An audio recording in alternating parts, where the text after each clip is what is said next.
बिस्मिल्लाहिर्रहमानिर्रहीम। आज के प्रोग्राम के साथ मैं हूं इस्लाम मलिक।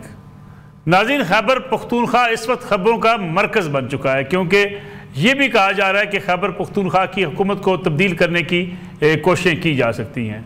फैसल करीम कुंडी जो गवर्नर खैबर पख्तूनख्वा हैं, उनकी तरफ से एक बयान सामने आया कि जिस दिन नंबर्स पूरे हो गए उस दिन खैबर पख्तूनख्वा की हुकूमत को तब्दील कर दिया जाएगा। क्या वाकई खैबर पख्तूनख्वा की हुकूमत तब्दील होने वाली है? क्या सूबे के अंदर पाकिस्तान तहरीक इंसाफ के माबैन इख्तलाफात इस हद तक बढ़ चुके हैं कि PTI के लिए अब मसाइल पैदा हो रहे हैं? इन तमाम सूरत हाल पर बातचीत करने के लिए आज हमारे साथ मौजूद होंगे गवर्नर खैबर पख्तूनख्वा जनाब फैसल करीम कुंडी साहब।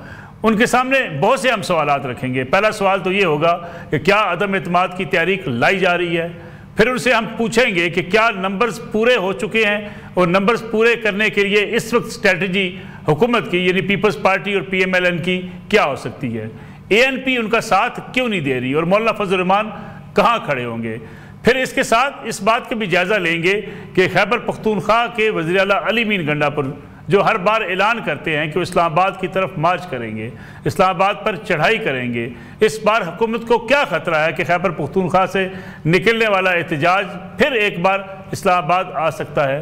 अडियाला जेल में मियाँ नवाज शरीफ जाकर इमरान खान साहब से मुलाकात कर सकते हैं। इस किस्म की भी खबरें सामने आ रही हैं। इन खबरों में हकीकत कितनी और अफसाना कितना है? इसके अलावा इस बात का भी आज के प्रोग्राम में जायज़ा लेंगे, पूछेंगे फैसल करीम कुंडी साहब से कि पीपल्स पार्टी ने हमेशा मुज़ाकरात की बात की, लेकिन अब पीपल्स पार्टी मुज़ाकरात करती हुई दिखाई नहीं देती है।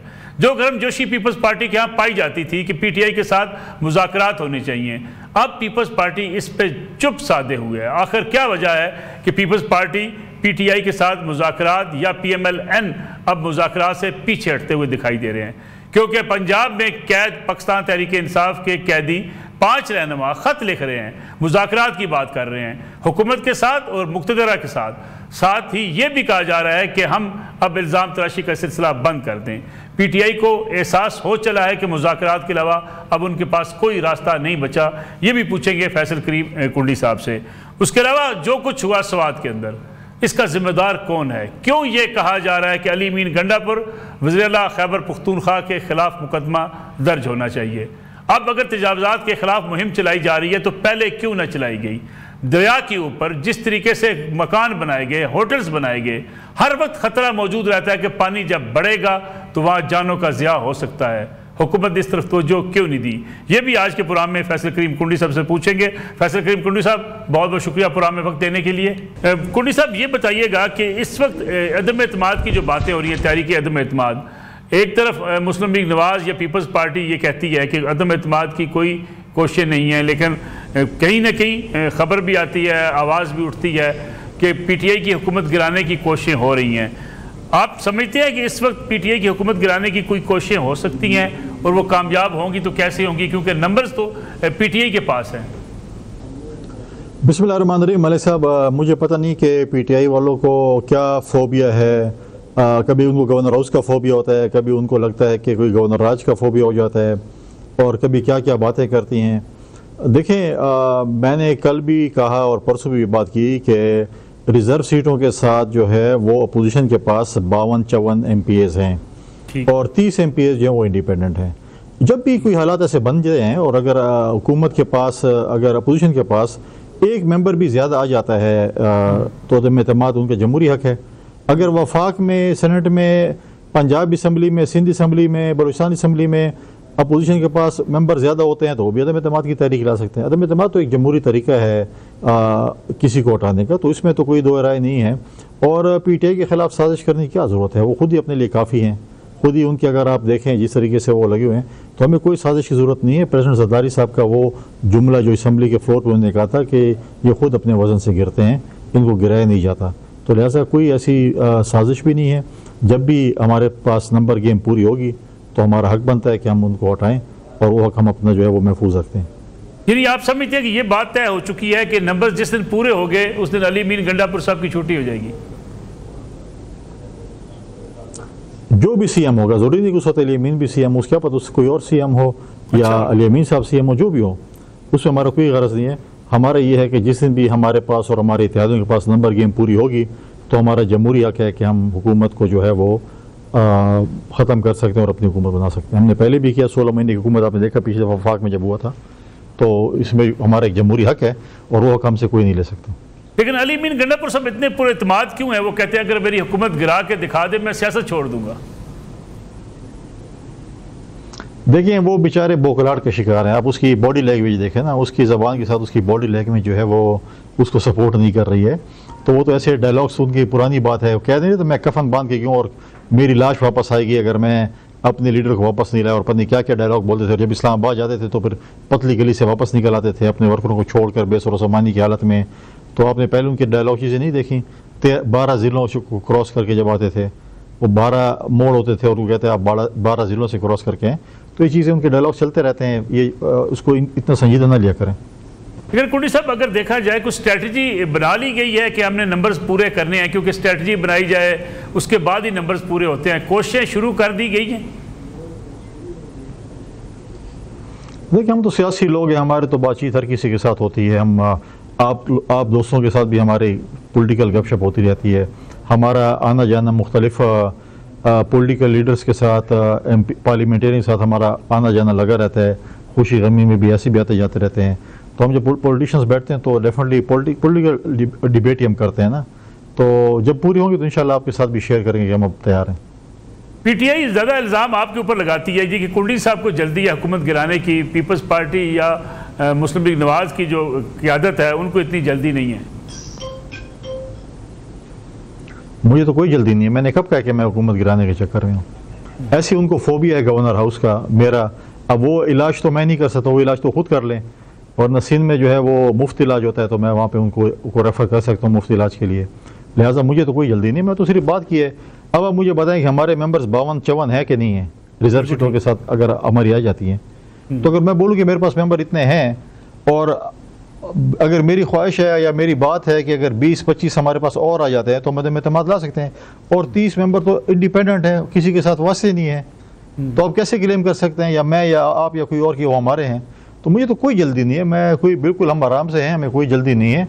जब भी मैंने कहा जब भी हमारे मेंबर पूरे होंगे हम जमहूरी तरीके से अदम एतमाद की तहरीक लेके आएंगे, हम कोई गैर जमहूरी तरीका नहीं इख्तियार करेंगे। ANP ने आपका साथ न देने का ऐलान किया है, उसकी वजूहत क्या है?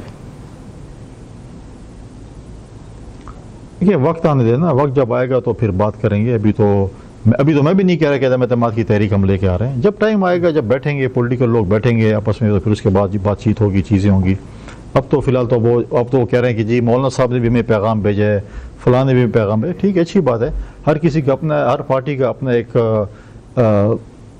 ताल्लुक़ भी है, हर पार्टी का अपना एक स्टांस भी है। तो जब चीज़ें संजीदा होंगी, मैच्योर होंगी, फाइनलाइज होंगी, फिर जब बातचीत होगी तो फिर हम कहेंगे कि कौन क्या स्टेटमेंट देते हैं। अभी आपने कहा कि हो सकता है उस वक्त तक अली मीन गंडापुर साहब वज़ीर-ए-आला ना हो जब अदम एतमाद की तहरीक आए। पीटीआई के अंदर इतनी तोड़ फोड़ है, आपको लगता है कि वहाँ पे कि अली मीन गंडापुर साहब को पीटीआई खुद ही हटा दे? तोड़ फोड़ तो बड़ा मामूली लफ्ज़ है। पीटीआई में जो चीज़ें आपको पता ही नहीं है। मेरे तो सामने पड़ोस है, मुझे तो रोज़ाना की बेस पे खबरें मिल रही होती हैं कि क्या सूरत हाल है। ये इतने, मैंने पहले कहा कि हमारी बिल्कुल ज़रूरत ही नहीं है। ये खुद अपने लिए इतने वो बने हुए हैं, क्या नाम है, एक दूसरे के लिए डंडे के या छुरे के उठाए होते हैं। इतने ग्रुप हैं आप सोच भी नहीं सकते क्या हो रहा होता है। तो ये हर कोई जो है बस इंतज़ार में बैठा है कि किसको अगले को किस तरह ख़त्म करूँ। लिहाजा ये चीज़ें इनके इंटरनल हैं। अब ये इनके अपने पार्टी का फैसला है कि क्या करते हैं क्या नहीं करते हैं। लेकिन हकीकी जो पीटीआई का जो वर्कर है या हकीकी लोग हैं वो तो चाहते हैं कि हमें यौम निजात मिले, हमें निजात मिले और हम यौम निजात मनाएं।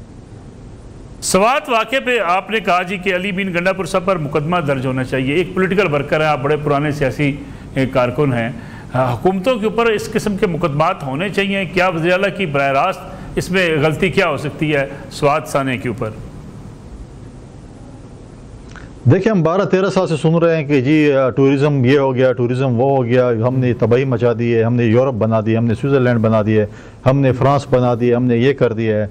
तो इस वक्त डायरेक्ट टूरिज़म के वज़ीर जो है वो चीफ मिनिस्टर हैं। और वहाँ पर जो ये नाकामी हुई है, नाहिली हुई है, जिसमें 16 से 18 लोग शहीद हुए हैं, पानी में बह गए हैं। पहले बताएं कि वहाँ पानी पहुँचते पहुँचते पहले सबसे बड़ा झूठ इनका है कि 15 मिनट पहले, आधा घंटा पहले पता चला है। वहाँ पानी पहुँचते पहुँचते जहाँ से पानी निकलता है 1 घंटा लगता है। ठीक है। अब मतलब है कि कालाम, बटखेला और जब स्वात पानी आता है इसको घंटा लगता है, तो वहाँ पे कालाम और बटखेला के इंतज़ामिया कहाँ पर थी, PDMA कहाँ पर थी। आपको पता है कि ग्लेशियर बस्ट हो रहे हैं, ग्लेशियर पिघल रहे हैं, क्लाउड बस्ट होना है, तो इस पे जो है किसी आप जो आपकी टूरिज़्म है वो किधर। 2 घंटे तक वो चीख चिल्ला रहे थे। एक अपना वो आई एम्बुलेंस आई, जो एम्बुलेंस के अंदर क्या करना था, पानी में जाना था। इनके पास डाइवर्स नहीं थे, इन्होंने चाहिए था कि इनके हेलीकॉप्टर कहाँ पर था, इनके चाहिए था नेवी से डाइवर्स मंगा लेते, हेली मंगा ले, कोई चीज़ें कर लेते हैं। फिर उल्टा जो है आप उनको जो है उनके ज़ख्मों पे और नमक छिड़कने के कि मैं उधर जाके तंबू लगाऊं। आप करप्शन से फारिग होंगे तो आप तंबू लगाएंगे ना। आप टूरिज़्म के वज़ीर हैं, आपको पता होना चाहिए।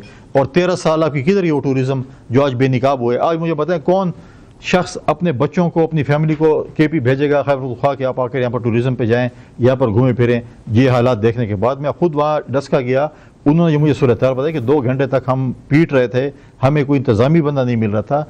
अब मुझे बताएं कि वहाँ के उनके पार्लियामेंट आज ये कार्रवाई कर रहे हैं तजावज़ात के ख़िलाफ़। मुझे बताएं तजावज़ात 13 सालों में किसने NOC दिया उनको, कौन लोग थे जो NOC दिए है। इन्हीं की हुकूमत में पैसे लेकर आप NOC देते हैं, हर चीज़ फॉर सेल है खैबर पख्तूनख्वा में, और आप कहते हैं पत्नी किसने बनाई। आज वो पॉलिटिकल विक्टिमाइजेशन भी तजावज़ात के नाम पे कर रहे हैं। अगर सैलाब स्वात में है तो जो है तजावज़ात आप जाकर डी खान और पता नहीं किधर किधर गिरा होते हैं कि यहाँ पर सैलाब आ जाएगा। तो अपने फार्म हाउसेज जो आप लोगों ने बनाए पहले उनको भी ख़त्म करें, जो आपने दरियाओं में बनाए हुए हैं पहले उनके खिलाफ ऑपरेशन करें, फिर लोगों को दिखाएं कि हमने तजावज़ात के खिलाफ ऑपरेशन कर रहे हैं।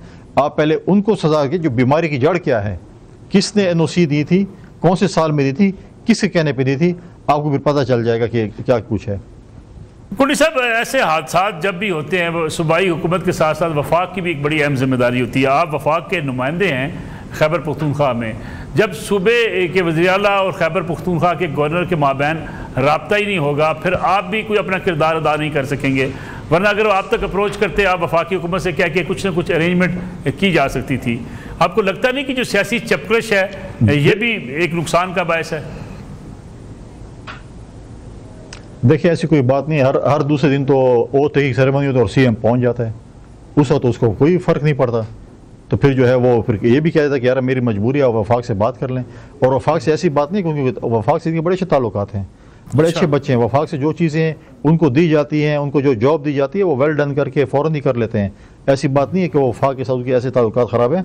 कमरे के अंदर बड़े अच्छे ताल्लुकात हैं, बाहर आप लोगों के सामने जब आते हैं तो फिर वो शुरू हो जाते हैं जो उनकी ऑटो रिवर्स कैसेट है। अंदर ऐसे अच्छे बच्चे हैं, जो भी टास्क दिया जाता है, जो भी काम दिया जाता है ऐसे फ़ौरन करते हैं जो जिसकी मिसाल आपको नहीं मिलती। दूसरी बात यह है कि ये चीज़ ऐसी है, मैं पिछली दफ़ा भी जब कोहिस्तान में इंसिडेंट हुआ था, जब ये डिप्टी था, मैंने रब्ता किया आर्मी के साथ, उन्हें अपने हेली भेजे, चीज़ें थी, लेकिन वहाँ पर भी लोकल बंदे ने वो चीज़ की थी। उस दिन मैं ट्रैवल कर रहा था, मौजूद नहीं था, जब मैं पहुँचा तो ये मुझे पता चला अगर आपके पास कोई चीज़ नहीं है, आप पहली बात तो है कि आपके जो सामान है आप सारे इस्लामाबाद छोड़ कर आए थे, अपने कैदी को छुड़वाए थे। हमें तो कैदी नंबर 420 ये कहता था कि अगर दरिया फरात के उस पे जो है किनारे पे अगर कुत्ता भी प्यासा मर जाए तो हुक्मरान जिम्मेदार होते हैं। तो फिर जो है आज मुझे बताएं कि 18 लोग शहीद हो गए। तो इस आपके इस्लाम अब कहाँ पर चला गया है? जिस सूबे में लूट मार हो रही है, डाके डाले जा रहे हो, चोरी हो रही हो, 50 अरब का स्कैंडल आ रहा हो, चीनी जो है और गंदम और चीज़ें बेची जा रही हों, अस्पताल का सामान बेचा जा रहा हो, CM साहब के अपने हल्के में दवाइयों का स्कैंडल आया हुआ है, बिलियन ट्री बताया कि वो कहाँ पर चले, शर्म के हमारे वो नाम ले दे। तो मुझे बताया कि मदीने की रियासत में चोर और डाकू क्या सज़ा होती थी, उसको तरक्की दी जाती थी। तो ये तो हमें नई मदीना की रियासत है जो कि मेरे ख्याल में जिसमें इंग्लिश टच है, इस्लामी टच के साथ इंग्लिश टच भी है कि इनको तरक्की दी जाए। कुंडी साहब, मुझे ज़रा एक छोटी सी कमर्शियल ब्रेक लेनी है, वापस आते हैं इस ब्रेक के बाद। प्रोग्राम एक बार फिर खुश आमदीद, हमारे साथ मौजूद है गवर्नर खैबर पख्तूनख्वा फैसल करीम कुंडी। कुंडी साहब, इल्ज़ामात लगाए जाते हैं खैबर पख्तूनख्वा हुकूमत के ऊपर कि जी करप्शन का बाजार गर्म है वहाँ पे, लेकिन क्या वफाक की भी जिम्मेदारी नहीं है? अगर वाकई सरकार का पैसा, आवाम का पैसा इस तरीके से ज़ाया किया जा रहा है तो नैब है, दीगर इदारे हैं, उन्हें कार्रवाई नहीं करनी चाहिए? वफाकी हुकूमत को नहीं इसमें कम अज़ कम एक्शन लेना चाहिए अगर आवाम का पैसा जो है वो ज़ाया किया जा रहा हो? देखिए, नैब इसके ऊपर बिल्कुल कार्रवाई कर रही है और मैं पूरी उम्मीद हूँ और मेरी दुआ है कि नैब करे, क्योंकि नैब तो हमेशा पॉलिटिकल विक्टिमाइजेशन के लिए इस्तेमाल हुआ है, गैर तावान के इस्तेमाल हुआ है, पार्टी तब्दील करने के लिए इस्तेमाल हुआ है, लोगों की राय बनी हुई थी। माजी में PTI की जब हुकूमत थी तो एक मिनिस्टर निकलता था, कहता था कि देखें फ़लान पकड़ा जाएगा, इतनी मत फ़लान पकड़ा जाएगा। आज मैंने सुना है टीवी पे मैंने देखा कि कोई एक जिसके ऊपर इल्ज़ाम है, फॉर्मर सेनेटर हैं गालिबन आजम स्वाति साहब, उनको पेशावर एयरपोर्ट से ऑफलोड कर दिया गया कि उस इंक्वायरी में, क्योंकि उनका वो भी शामिल था, तो उसको एयरपोर्ट पे ऑफलोड किया गया। उस नैब उस पर कार्रवाई कर रही है। अब मैं पूरी उम्मीद हूँ कि नैब जो है वो प्ली बारगेन कम से कम नहीं करेगी, सज़ा देगी लोगों को जो मुलविस हैं, और अपना जो पुराना जो उसके ऊपर इल्ज़ाम है उसको धोएगी कि वो पॉलिटिकल विक्टिमाइजेशन की इस्तेमाल ना हो, बल्कि प्रॉपर जो है इंक्वायरी उसकी हो।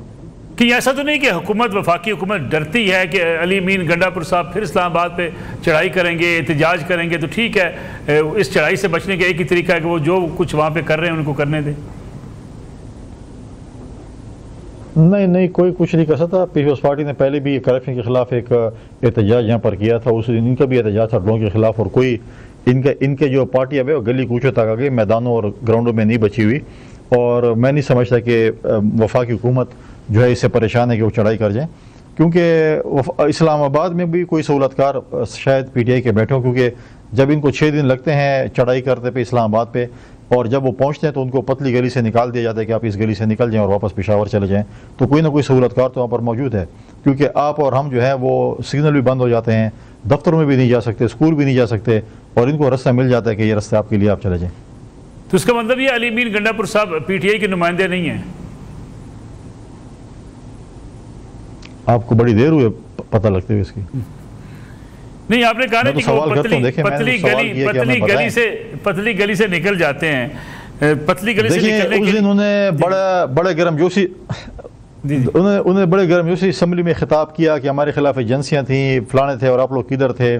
तो मेरा सवाल यह है कि वो बता दें कि इलेक्शन की दिनों में आप किधर थे, जब वो आतिफ खान को, शहराम तरकई को, असद कैसर को आप साइड लाइन करवा रहे थे, और इधर जो है आप झगड़ा साहब को और जो है वो बंगट साहब को इलेक्शन हरवा रहे थे, और अच्छे बच्चे बने हुए थे, और अपनी जो है वो सर्विसेज जो है दे रहे थे। तो उस वक्त आप कहाँ पर रिपोर्ट थे, कहाँ? उसके बाद फ़ौरन आप निकल आए, आपके केसेस भी ख़त्म हो गए, वज़ीर आला बन गए, और अच्छे बच्चे बन के आप अपनी अच्छी ड्यूटी भी कर रहे थे, और जो चीज़ें मिल रही थी वो आप कर रहे थे।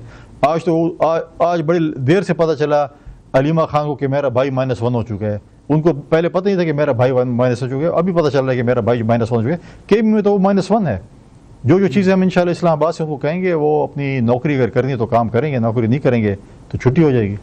लेकिन कुड़ी साहब, अगर उनकी तकारीर देखी जाए, अभी जो इजलास हुआ पार्लिमानी पार्टी का, उसके अंदर भी उनकी बड़ी जारहाना किस्म की तकरीर, PTI के कारकुन तो बड़े खुश होते हैं कि अली मीन गंडापुर साहब जब तक हैं उस वक्त तक एहतजाज की कुव्वत PTI के पास है।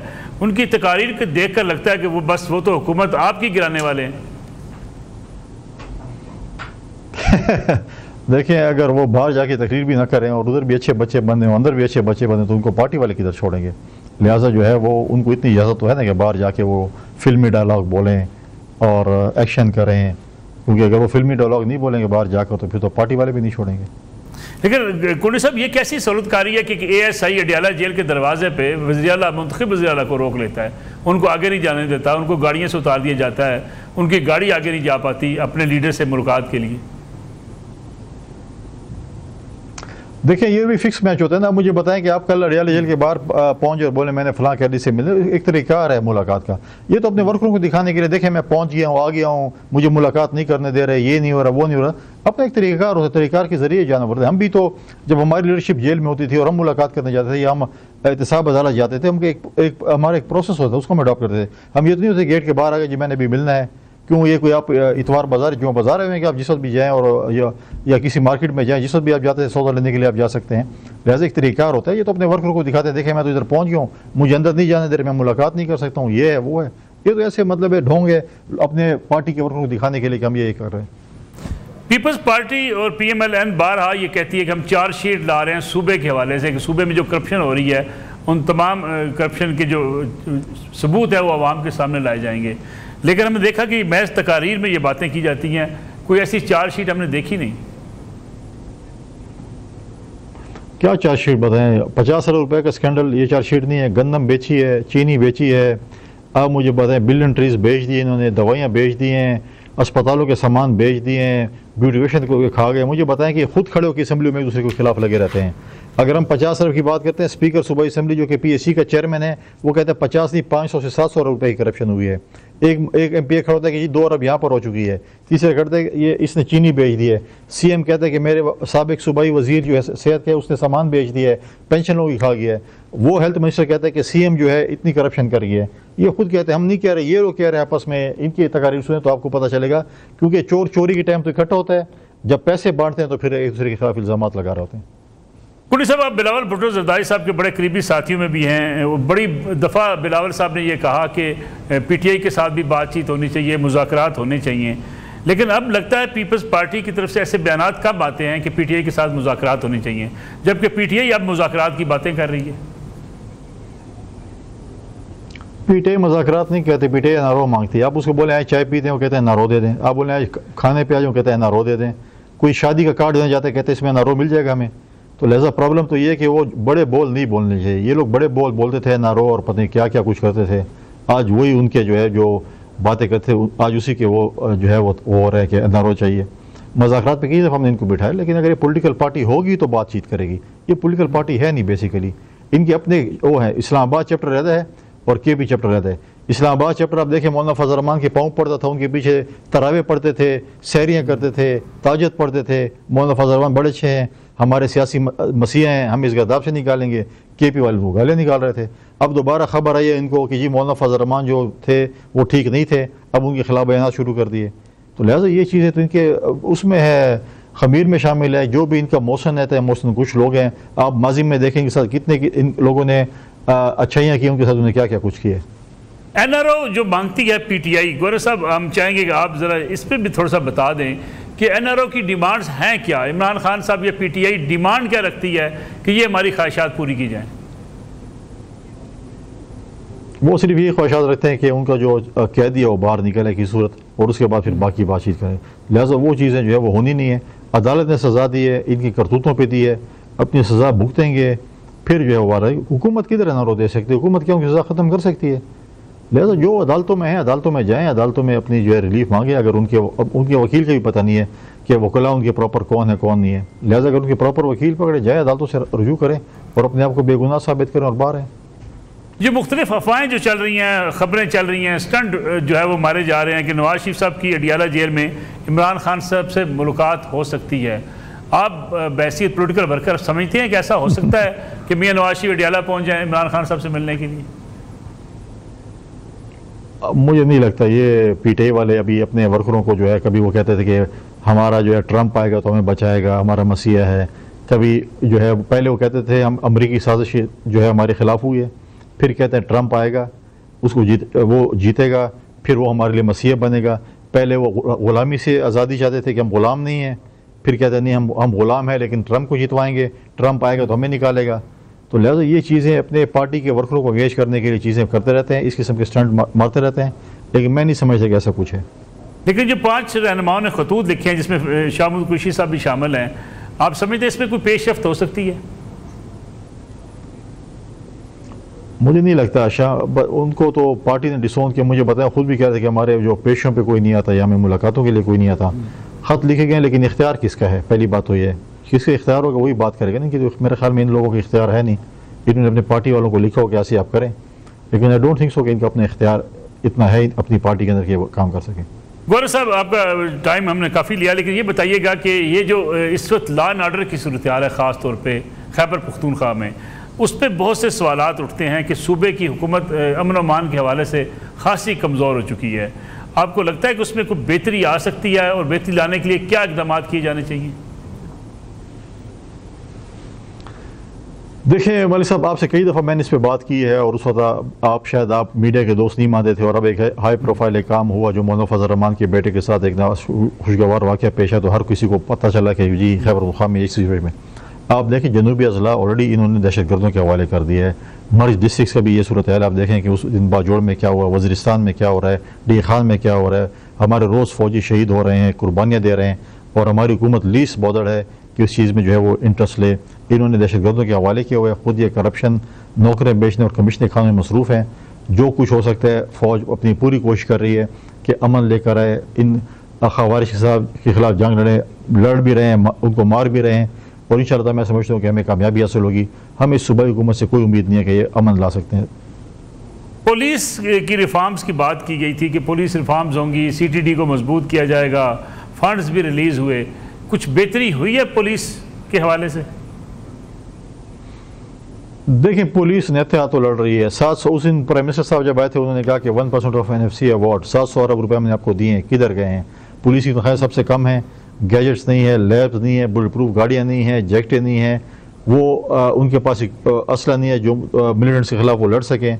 नेतों हाथों लड़ रहे हैं, कुर्बानियाँ दे रहे हैं, काम कर रहे हैं, लेकिन ये जो 700 रुपये हमें सूबाई हुकूमत पता नहीं कहाँ कर दिए हैं, कौन से यशों में इन्होंने खर्च कर दिए हैं। हक तो ये था कि इनको इक्विप करते, आज उनके मुकाबले में खड़ा करते, लेकिन नहीं किया। लेकिन हम भी आज कहते हैं कि पार्लियामेंट के थ्रू अगर पुलिस रिफॉर्म्स आती है सूबाई असम्बली के थ्रू आनी चाहिए, ताकि हम इनको इक्विप करें और ये कम से कम मिलिटेंट्स के खिलाफ लड़ सकें।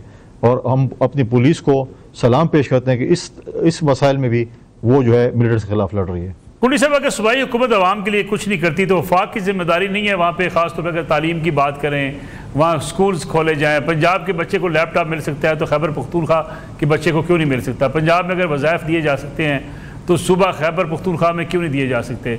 वफाक की भी तो जिम्मेदारी है ना।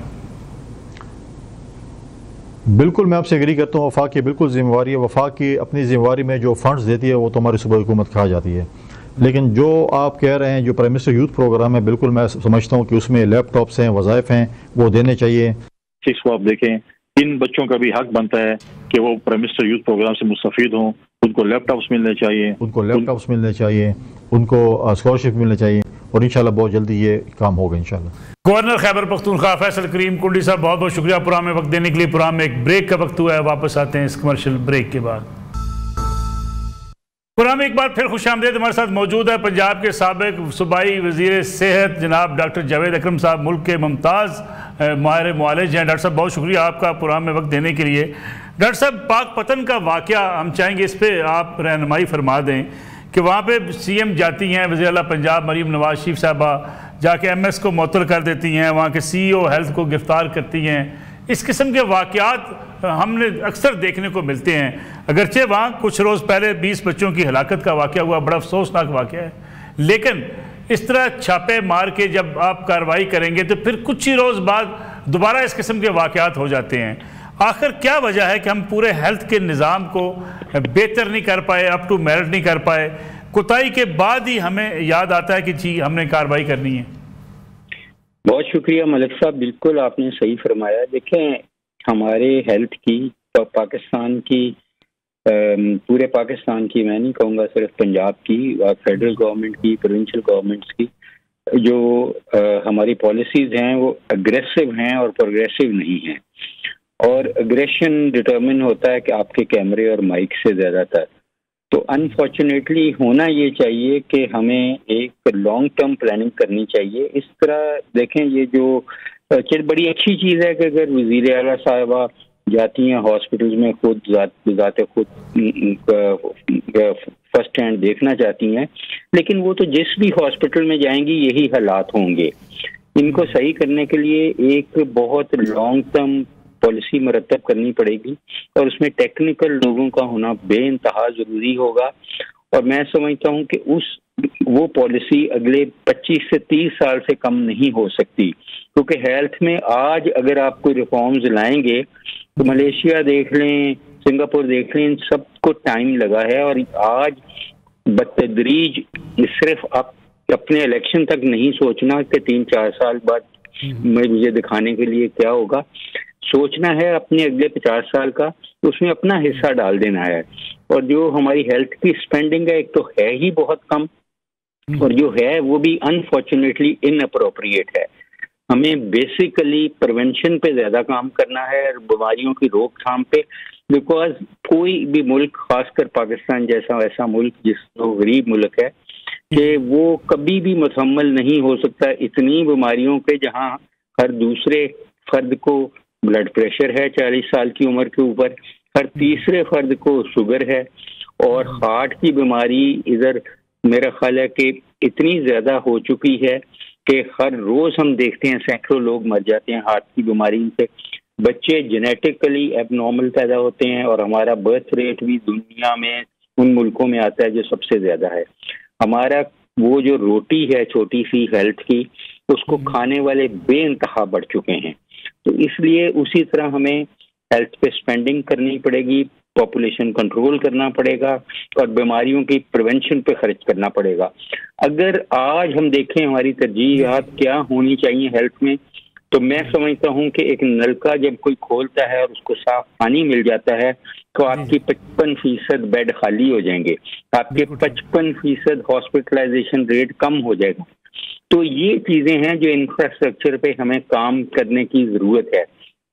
इशू बेस्ड या इस तरह नीजक ऑपरेशंस पे overall health care system improve नहीं होगा, लोग मुअत्तल होते रहेंगे, लोग बहाल होते रहेंगे। लेकिन इससे मैं समझता हूं कि ये तो हो सकता है कि बहुत वक्ती तौर पे कोई शायद फायदा किसी को मिल जाए, लेकिन लॉन्ग टर्म पॉलिसीज जब तक हम मुरतब नहीं करते, और मैं हमेशा कहता हूं कि अगर टेररिज्म पे बहुत अच्छा हुआ जिन कराने वालों ने ऑल पार्टीज कॉन्फ्रेंसेस कराई और फिर ऑपरेशंस हुए और फिर टेररिज्म पे किसी हद तक काबू पाया गया, तो हेल्थ पे तो उतने लोग तकरीबन एक हफ्ते में मर रहे हैं जितने टेररिज्म में साल में मरते हैं। तो इसलिए मैं समझता हूं कि उन्हीं को चाहिए और बाब इख्तियार को मिलके और हमारी गवर्नमेंट को तमाम पॉलिसी पार्टीज को रखें, जो तमाम स्टेक होल्डर्स को, और फिर उनको कहें कि जी जो भी पार्टी आएगी, जो भी अरबाब इख्तियार पे लोग आएंगे वो अपना हिस्सा डालते जाएंगे, लेकिन हेल्थ पॉलिसी यही होगी अगले 50 साल के लिए। यहाँ होता यह है कि पहले एक पॉलिसीज आती हैं, पहले उनको अंडू किया जाता है, फिर अपनी लाई जाती हैं पॉलिसी, ये रोलर कोस्टर चलता है। तो अनफॉर्चुनेटली इससे हेल्थ में खातर खा नताइज नहीं ले पाएंगे जब तक कोई हम long term policies population control की, क्लीन वाटर की हमारे पास नहीं होंगी, और उसके बाद जो हमारे वैक्सीनेशन का प्रोग्राम है उसको बेइंतहा फाल नहीं किया जाएगा। कि देखें हम दूसरा मुल्क है अफगानिस्तान के बाद जहां अभी तक पोलियो के केसेस रोज होते हैं और हम किस कदर शर्मिंदा होते हैं इस बात पे। और इसी तरह एक तरफ हमारे पास कम्युनिकेबल डिजीजेज इन्फेक्शंस की भरमार है, इन्फेंट मोर्टेलिटी, जो बच्चे पैदा ही होते मर जाते हैं उनकी बहुत बड़ी तादाद है, माओं के मरने की बहुत बड़ी तादाद है। दूसरी तरफ sugar, blood pressure, heart attacks और कैंसर की भरमार है, और इसकी वजह यह है पोल्यूशन और उसके बाद जो फूड में कंटेमिनेशन है। तो ये चीजें जब सही होंगी तो हमारे बहुत कम रिसोर्सेज पे हम बहुत अच्छी हेल्थ केयर दे सकेंगे। अदरवाइज आप कर ही नहीं सकते। अगर आप सिर्फ क्यूरेटिव हेल्थ पे लगा रहे हैं तो मैं समझता हूँ आप 100 गुना और हॉस्पिटल बना लें, वहाँ बेड्स की शॉर्टेज रहेगी, ओवर बर्डन रहेंगे, दवाइयों की कमी रहेगी और लोग मुअत्तल होते रहेंगे और फिर बहाल होते रहेंगे। डॉक्टर साहब, आपने बात की एक्सपर्ट्स की। हमारे यहाँ तो ये शायद कल्चर है कि अगर आपने फाइनेंस मिनिस्टर लगाना है तो इकानमी एक्सपर्ट होना चाहिए, अगर आपने ट्रेड मिनिस्टर लगाना है तो ट्रेड के हवाले से कोई कारोबारी शख्सियत होनी चाहिए। लेकिन अगर हेल्थ के हवाले से ना आपके वजीर सेहत जो है वो हेल्थ के बारे में जानते हो, या ना वो डॉक्टर्स हों, ना इस शोबे से उनका तल्लक हो, ना आपके सेक्रेटरी जो महकमे के हैं वो भी ना इस हवाले से कुछ ना जानते हों, तो फिर पॉलिसी कैसे बेहतर हो सकती है? दुनिया भर में टेक्नोक्रेट्स, एक्सपर्ट्स को लगाया जाता है इन पोजीशंस के ऊपर। आपने सही फरमाया, लेकिन मलिक साहब देखें, मैं आपको एक चीज़ बताता चलूं कि दुनिया के जो सफ़े अव्वल के 20 हॉस्पिटल हैं, जिनमें मेयो क्लिनिक है जिसमें मैंने काम भी किया है, क्लीवलैंड क्लिनिक है, ये हॉस्पिटल्स अगर 20 लें तो उनमें से 4 हॉस्पिटल हमारे पाकिस्तानीज ने उनको फाल किया है और उनके चेयरमैन रह चुके हैं और अभी भी हैं कहीं। तो मैं समझता हूँ पाकिस्तानियों में बहुत अहलियत है अल्हम्दुलिल्लाह। जो पाकिस्तान में भी हैं, जो हमारे जैसे वापस भी आए हैं, उनमें भी बहुत हैं और उनको पता है प्रॉब्लम्स का भी और उनको सॉल्यूशंस का भी पता है। तो उनको इन्वॉल्व किया जाए, बेशक उनको लगाएं या ना लगाएं, उनकी जो एक्सपीरियंस है और जो उनके एक्सपर्टीज हैं उनसे फ़ायदा हासिल किया जाए, और जब उनसे फ़ायदा हासिल करके पॉलिसीज़ बनाई जाएंगी, बेशक ब्यूरोक्रेट, बेशक पॉलिटिशियंस उसको इम्प्लीमेंट करें। हमारी पॉलिसी है कोई नहीं ऑन ग्राउंड लॉन्ग टर्म, हमारी बहुत शॉर्ट टर्म पॉलिसीज़ हैं, लेकिन हेल्थ एक ऐसा शोबा है जिसको लॉन्ग टर्म रिस्पॉन्स चाहिए। आपको अगले 50 साल की पॉलिसी चाहिए कि कब हम टीबी का कलाकुमा करेंगे, कब हम वैक्सीनेबल डिजीजेस का कलाकुमा करेंगे, शुगर पे कैसे काबू पाएंगे, बच्चे की जो इतने ज़्यादा पैदा हो रहे हैं उनकी कमी कैसे लाएंगे, क्या पॉलिसीज होंगी। ये सब बड़ी टेक्निकल, हाईली टेक्निकल चीज़ें हैं तो मैं समझता हूँ कि हमारे जैसे बहुत सारे लोग हैं जिनको बहुत सारा पता है और उनको प्रॉब्लम्स भी और सॉल्यूशंस भी पता है, और उनको उनसे, और मैं समझता हूँ कि अल्लाह ताला ने उनको इतना दिया कि उनको कोई लालच नहीं है, ना किसी पोस्ट की ना किसी पैसे की। उनको सिर्फ इज्जत दें और उनको प्यार मोहब्बत से उनसे पॉलिसीज बनवाएं और सारे स्टेक होल्डर्स को ऑन बोर्ड लें और फिर उनको सिर्फ इम्प्लीमेंट कर लें। प्रॉब्लम यह है यहाँ पॉलिसीज बन जाती हैं लेकिन उनकी इम्प्लीमेंटेशन नहीं हो पाती। बहुत बहुत शुक्रिया डॉक्टर जावेद अकरम साहब हमारे साथ मौजूद थे। मुल्क के मुमताज़ मुआलज जो साबिक़ वज़ीर सेहत पंजाब। पाकपतन में आज जो वाक़या हुआ, जिस तरीके से वज़ीर आला पंजाब मरीम नवाज शरीफ साहब ने अचानक छापा मारा, वहाँ 20 बच्चों की जो जाँ बक हुए थे उस पर जो है कार्रवाई करते हुए उन्होंने MS और CA हेल्थ को गिरफ़्तार भी करवा दिया, लैब सील कर दी, 3 लेबॉरेटरी के टेक्नीशियंस थे उनको फारग भी करवा दिया। ये एक अच्छा इक़दाम है कि वज़ीर खुद पहुंचती हैं, खुद जाके छापे मारती हैं, जायज़ा लेती हैं कि हॉस्पिटल्स किस तरीके से काम कर रहे हैं, अद्वियात मिल रही हैं या नहीं मिल रही। लेकिन सवाल ये पैदा होता है कि जब तक आप एक मुकम्मल तौर पे एक जामे हेल्थ पॉलिसी और हेल्थ रिफॉर्म्स नहीं करेंगे, इस किस्म के वाक़यात होते रहेंगे। बिल्कुल दुरुस्त कहा डॉक्टर जावेद अकरम साहब ने, लोग मुअत्तल होंगे फिर बहाल हो जाएंगे, लेकिन ये सिलसिला तभी रुकेगा जब तक हम लोगों को साफ़ पानी साफ़ अशिया खाने को नहीं देंगे और फिर हॉस्पिटल्स को हम बेहतर बनाने के लिए मुकम्मल हेल्थ रिफॉर्म्स नहीं करेंगे। ये आज का प्रोग्राम था नाज़रीन, इंशाअल्लाह कल आपकी खिदमत में दोबारा हाज़िर होंगे। इजाज़त दीजिए, अल्लाह हाफ़िज़।